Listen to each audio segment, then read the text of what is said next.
Good evening everyone, मैं engineer Raghavan Singh Bhadana आप लोगों के समक्ष लेकर आया हूँ आज बेतवा रिवर। क्या पढ़ने वाले हैं हम? बेतवा रिवर। लेकिन सर्वप्रथम हम एक कोटेशन से प्रारंभ करते हैं क्लास को, जो अपनी परंपरा रही है। सबसे पहला पॉइंट ये है कि रिश्ते तो सूर्यमुखी के फूलों की तरह होते हैं। रिश्ते तो सूर्यमुखी के फूलों की तरह होते हैं, जिधर प्यार मिले उधर ही घूम जाते हैं। रिश्ते तो सूर्यमुखी के फूलों के समान होते हैं, जिधर प्यार मिले उधर ही घूम जाते हैं। तो आज हम क्लास को प्रारंभ करते हैं। तो बेटा ये ध्यान रखना है हमें कि जो बेतवा नदी है इसका उद्गम कुमरा गांव रायसेन से हुआ है। कुमरा गांव रायसेन से हुआ है। कुमरा गांव रायसेन से बेतवा नदी का उद्गम हुआ है। तो ये उद्गम ध्यान रखना। क्या ध्यान रखना मेरे प्यारे छात्रों? उद्गम हुआ है, ठीक है। तो बेटे ध्यान रखो, उद्गम स्थल से नदी कुछ इस तरह से बहेगी, ऐसे छमछम करते हुए, ऐसे ऐसे ऐसे ऐसे। इसका क्रम ध्यान रखना कि नदी किस तरह से बह रही है, ठीक है भाई। तो जब भी आपसे प्रश्न आए कि भाई बेतवा नदी का उद्गम कब हुआ है, तो बेतवा नदी का उद्गम हुआ कुमरा गांव रायसेन से। इसके बाद ही नदी जाती है भोजपुर। अब भोजपुर क्यों प्रसिद्ध है भाई? भोजपुर इसलिए प्रसिद्ध है क्योंकि यहाँ पर शिवलिंग है,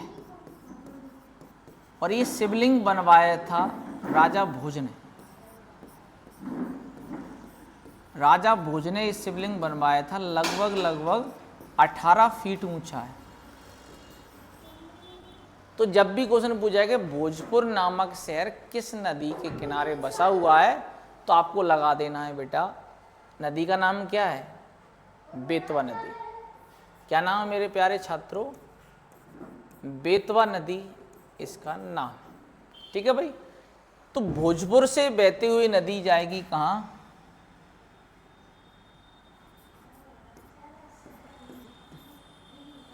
भोजपुर से नदी इस तरह से बहेगी, भोजपुर से पहुंचेगी सांची। कहां पर पहुंचेगी बेटा? सांची। अब सांची क्यों प्रसिद्ध है? तो सांची का स्तूप अगर आपको याद आ रहा हो, तो अगर आपसे पूछा है कि सांची का स्तूप किस नदी के किनारे है, तो बेटा ये ध्यान रखना हमें, सांची का स्तूप है जो बेतवा नदी के किनारे है। इसके बाद ये नदी पहुंचती है कहाँ बेटा? ये जाएगी विदिशा। कहाँ पहुंचेगी? विदिशा। और विदिशा के बिल्कुल शहर के बीचों बीच से निकलती है, ठीक है भाई। अब यहाँ पर कुछ फैक्ट हमें याद आ रहा है। क्या याद आ रहा है? फैक्ट। बेटा ये फैक्ट है कि यहाँ पर विदिशा और सागर दोनों के बीच में ये ध्यान रखना, एक हलाली सागर परियोजना है। हलाली सागर परियोजना है, जिसे कहते हैं सम्राट अशोक सागर परियोजना। सम्राट अशोक सागर परियोजना है। क्यों कहते हैं बेटा इसको समझो, देखो ध्यान से। इसलिए कहते हैं क्योंकि सम्राट अशोक की ससुराल कहाँ थी? विदिशा। जो महादेवी नाम की जो सुंदर सी कन्या थी, जिससे सम्राट अशोक जी का नैन मटक्का हो गया और उन्होंने उससे विवाह कर लिया, ठीक है। तो उससे जो विवाह कर लिया तो ससुराल थी उनकी वहाँ विदिशा में, तो उनका आना जाना रहता। तो उन्होंने ध्यान रखना सांची का स्तूप भी बनवाया था। सांची का स्तूप भी सम्राट अशोक ने बनवाया था, और विदिशा उनकी ससुराल थी। तो भाई ससुराल में कोई भी काम होता है तो जमाई के नाम पर होता है। फिर भी जमाई भी कैसा हो, दामाद भी कैसा हो, सम्राट, तो भाई क्यों नाम नहीं होगा? होगा नाम। तो ये ध्यान रखना। तो इसलिए इसका नाम क्या है? सम्राट अशोक सागर के नाम से इस योजना को जाना जाता है, परियोजना को, ठीक है। इसके बाद ये नदी बेटा कहाँ बहेगी? चंदेरी। चंदेरी अशोकनगर। चंदेरी कहाँ पड़ता है बेटा? अशोकनगर में पड़ता है। तो चंदेरी अशोकनगर में बहते हुए फिर ये कहाँ चलेगी बेटा, यूपी में। कहाँ पहुँच जाएगी बेटा, यूपी में। तो यूपी में यहाँ क्रम से 2 डैम बनाए गए, एक राजघाट बांध है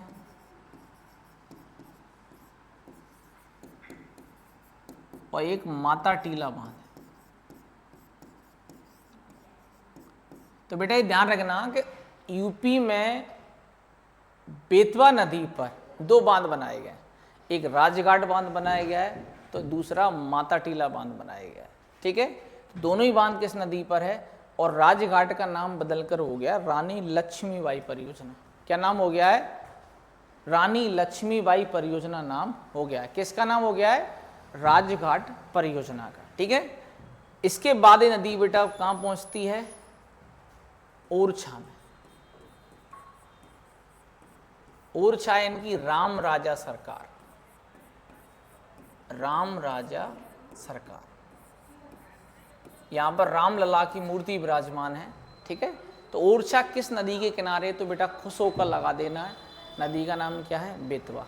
तो ये बेतवा नदी ओरछा में बहते हुए सीधा कहाँ पहुँचती, यूपी में। ऊपर से नदी बहती है जिसका नाम है यमुना। तो बेटा ये ध्यान रखना, यमुना में जो हमीरपुर है, हमीरपुर के निकट इसमें मिल जाती है। किसमें, यमुना में। कुल लेंथ जो है कहीं कहीं 590 किलोमीटर है, कहीं कहीं 480 किलोमीटर है। तो ये लगभग में चलती हैं, जो भी आपको मिल जाए आप लगा सकते हैं, गलत कुछ भी नहीं है इसमें। ठीक है, लेकिन यहाँ पर एक बांध मिल जाता है, परीक्षा बांध। परीक्षा बांध जो है यूपी में किस नदी पर है, तो बेटा ध्यान रखना है, वो जो है बेतवा नदी पर है। किस नदी पर है, बेतवा नदी पर है। ठीक है, तो आपको ये ध्यान रखना है कि जो परीक्षा बांध है वो बेतवा नदी पर है। कहां पर है बेटा, यूपी में। कहां पर है, यूपी में। अब ये बेटा ये बांध की बात हो गई, दोबारा फिर चेक कर लेते हैं। बेतवा नदी का उद्गम कहां से हुआ है, रायसेन के कुमरा गांव से हुआ है। आगे कहाँ बहेगी, भोजपुर, शिवलिंग राजा भोज ने बनवाया था। फिर कहाँ बहेगी, सांची, सांची में स्तूप बनवाया था अशोक ने। फिर कहाँ बहेगी, विदिशा, विदिशा के बाद पहुँचेगी चंदेरी अशोकनगर होते हुए यूपी। यूपी में कौन से बांध है, राजघाट बांध है, माता टीला बांध है। फिर कहाँ पहुँच जाएगी, छमछम करते हुए ओरछा। ओरछा में राम राजा सरकार के पास से गुजरते हुए परीक्षा बांध है यूपी में। और हमीरपुर में जाकर किस में मिल गई, यमुना नदी में। कुल लेंथ 590 किलोमीटर या 480 किलोमीटर, जो भी आपको दिख जाए आपको उसको टिक करना है। ठीक है भाई, इसमें और क्या फैक्ट रह गया है, तो बेटा ध्यान रखो, सागर में, सागर से 2 नदी निकली हैं, एक है बीना और एक है धसान। बीना नदी और धसान नदी दोनों ही सागर से निकली हैं और दोनों ही ध्यान रखना किस में मिल जाएंगी जाके, और दोनों ही मिल जाएंगी बेटा किस में, बेतवा नदी में। दोनों ही सहायक नदी हैं, बीना और धसान, जिसमें बीना नदी पर एक भालकुंड जलप्रपात है। भालकुंड जलप्रपात है जिसे राहतगढ़ भी कहते हैं। राहतगढ़ जलप्रपात भी कहते हैं। तो आपको ध्यान रखना है कि भालकुंड मिल जाए या फिर राहतगढ़ मिल जाए, दोनों एक ही बात है। और दोनों किस नदी पर है, तो बेतवा की सहायक नदी बीना नदी पर है। ठीक है, बेतवा की सहायक नदी किस पर है, बीना नदी पर है। ठीक है भाई, तो ये जलप्रपात भी मिल गए हमें। ठीक है, अब बेटा एक बहुत फेमस नदी है जिसका नाम है जामनी नदी, जो क्या करती है, टीकमगढ़ से निकलेगी और एमपी यूपी बॉर्डर बनाती है इस तरह से। इसका नाम है जामनी नदी। तो बेटा 3 नदियां ध्यान रखना जो बेतवा की सहायक नदी है। पहला क्या है, बीना जो सागर से निकली, दूसरी है धसान वो भी सागर से निकली। बीना पर क्या है, भालकुंड जलप्रपात है। जामनी नदी क्यों प्रसिद्ध है, तो ये MP UP बॉर्डर बनाते हुए चलती है, ठीक है। और निकली कहाँ से, टीकमगढ़ से। कहाँ से निकली है, टीकमगढ़ से। तीनों नदियाँ किसकी सहायक नदियाँ हैं, बेतवा नदी की सहायक नदियाँ हैं, ठीक है भाई। इसके अलावा, इन फैक्टों के अलावा बेतवा को कुछ उपनाम दिए गए हैं। इसे मध्य प्रदेश की गंगा कहते हैं और इसे बुंदेलखंड की गंगा भी कहते हैं। मध्य प्रदेश की गंगा के साथ साथ इसे बुंदेलखंड की गंगा के नाम से भी जाना जाता है।